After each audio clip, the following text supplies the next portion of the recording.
Hi, I am obviously not just waking up, but I'm back in bed. And I thought, well, I should do an edition of Bedroom Babble. So, I want to tackle the subject of love today. And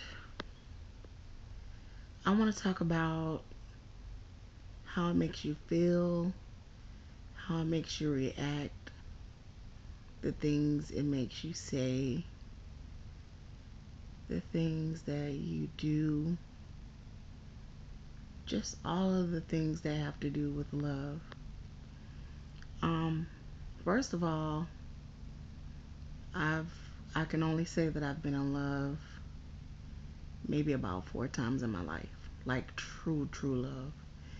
And I think that people who say that they have never been in love, that's really sad. I mean, even though most of the situations where I was truly in love, I was hurt in those situations, but I think it's an even trade. It's a catch 22. Do you know what I mean? Like, to get the benefits of being in love, you may have to take the negativity that goes along with it. Like, you subject yourself to being hurt when you open your heart up to love someone or to be loved.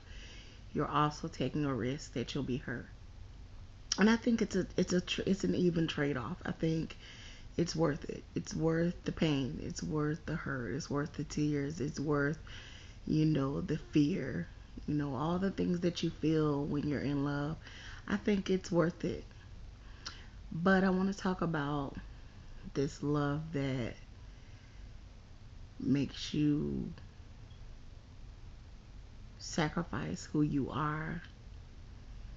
Um, well, I'll talk about all aspects of love, but I don't want to just talk about the good aspects of love. Like, I really want to tackle a couple of different angles of love today.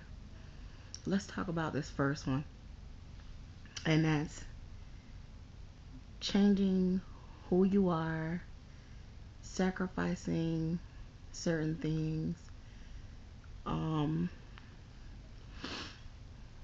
trying to change the other person, um, tolerating things that you said you never tolerate. That's the downward spiral, if you will, of love.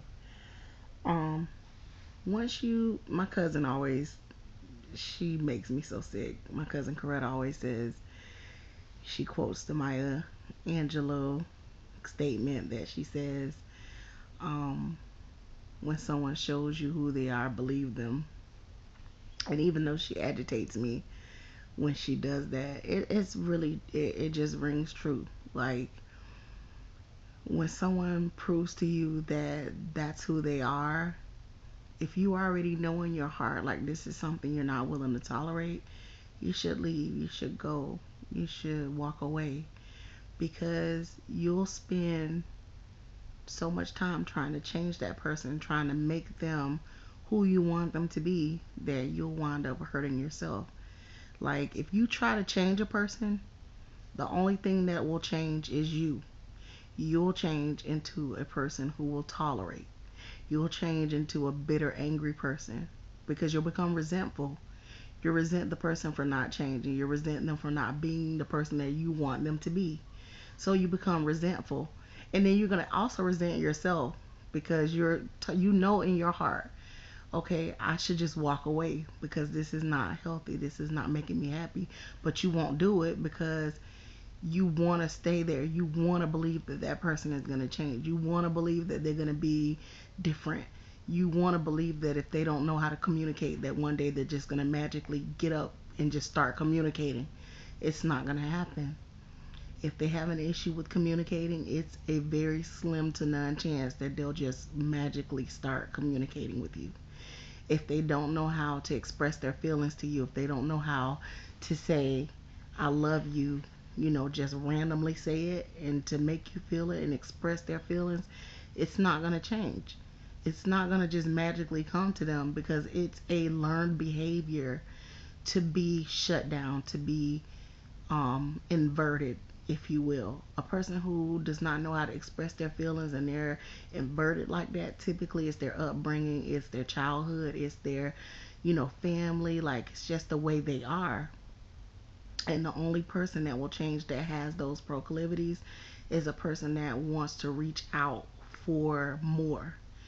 But if they've been hurt, if they've gone through so much stuff, so much pain, that's a fear for them. So they are not going to release themselves enough to love you enough to change that about themselves. Like, they rather play it safe. So that's the negative aspect of love. Just that love that you tolerate. Don't get yourself caught up in that. If you always said, I'll never date a person who smokes, and you meet the person that you just love, love, love, love, love, like you love them so much, but they smoke, walk away. Off rip, off the dribble, walk away, because they're not going to magically stop smoking. If they stop smoking, that's one thing, but if you met them and they were a smoker, they're going to continue to smoke. And it's not fair for you to get down the road 3 years from then giving ultimatum saying, if you don't stop smoking, I'm going to leave you. Like, you knew what it was when it started. You knew what it was when you signed up. So at that point, the ultimatum is really ridiculous. It's something that you shouldn't do, because you're trying to change that person from who they are. Now, if they said to you, hey, I don't like the fact that I smoke, I really want to do better, and you're able to help them, that's a good look. That's a good look, because now you're empowering them. You're not enabling, but you're empowering them to change. So that's a good thing. Sometimes we are put in other people's lives simply to help them change, and that's a good thing. I applaud that. I applaud it and I admire it. But more often than not, they're not going to change. And then you have that love, that neglecting love, the love that you love the other person so much that you don't even love yourself more. And I was in a relationship like that at one point, where I honestly thought he really loved me, and it was like, I know it was God that spoke to me. It was like, you're literally loving yourself through him. I had so much love for him, so much love for the relationship, that I was loving us both through, like, my love was like shining back through him. Like, my love would go through him and come back to me. But he didn't really love me. He didn't really love me. And I was leaving his house one night, um, and he lived, it's kind of like a long distance relationship. He lived like an hour away from me. And I just heard this voice say to me, he doesn't love you. And I kind of, in a way, knew that anyways, but I wanted to fight for it. I wanted to make it work, because I loved him. I really did. I thought he was going to be my husband. I thought we were going to spend our days and our lives together. I thought we were going to have babies. I just thought that that was going to be it for me. So that was a hard pill to swallow. Like, it was hard for me to just understand that I could love him so much but still walk away. And eventually I walked away, and sadly enough, maybe like 9 or 10 years, he came back into my life after being married, having kids, and he had changed. He had definitely changed. All of the issues that we had in our relationship when we were younger, they weren't an issue anymore. He was more mature. He was more worldly. He had become a man, so to speak. He had had kids. He'd been married, so of course he had, experienced a lot. So he was wiser, but he brought along a host of other problems. By then, he had become a person who liked to drink, and um, he wasn't on major drugs. He popped pills and stuff like that, but it's kind of normal these days.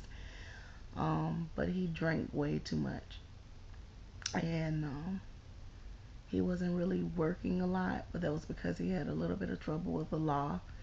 So it was really hard for him to find something that would really meet what I feel to be the right type of finances that would take care of the both of us. So it was just a lot of problems. It was a lot of problems, and like I said, I kept my guard up for a long time.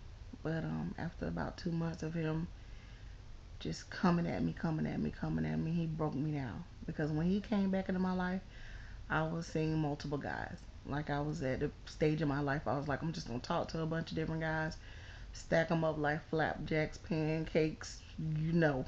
That was just my motto. My MO was to just talk to as many different guys as I could. So one was acting stupid, I called the next nigga. You know, that was my attitude. So anyway, throughout that entire process, I just got to a place where I was like, it's just he's different, but he's bringing more baggage. He's bringing the baggage from his marriage. I had to walk through him with some custody issues, and he was like pulling from my strength. He was like, "Baby, I need you," and I didn't, I didn't know how to say no, because that's one thing about me in relationships. I have to feel needed. If you make me feel like you